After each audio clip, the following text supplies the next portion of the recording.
We're doing the triple crochet or treble crochet. For a single crochet, to start the row, you did 1 chain. For the half double, you did 2 chains. For the double, you did 3 chains. And for the triple, then 4 chains to get the height of what the finished stitch is going to be. It's a fairly substantial stitch if you look at it.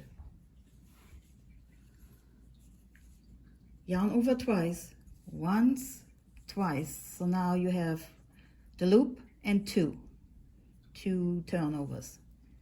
Not in the first hole, second hole. You pull through 1. You have 4 on the hook. You pull through 2.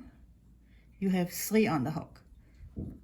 You pull through 2 again. You have 2 on the hook. And finally you get to pull to the last 2.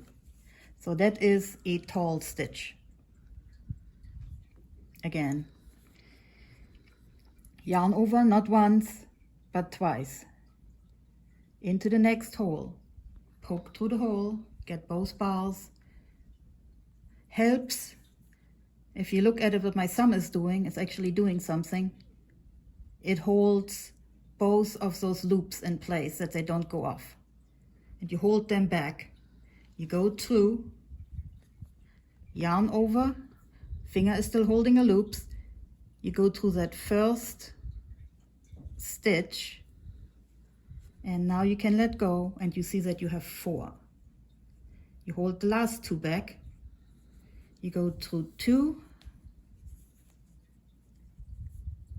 2, and 2. Once more. Yarn over once, yarn over twice, thumb on the whole setup. From the front to the back, through the hole, and pull the yarn through that hole. Just that one, the one. You don't get confused because there's nothing really to see. All the other stitches are covered by my thumb. So you can only pull it through the one. Now you let go and you look at it. You have 4 on the hook.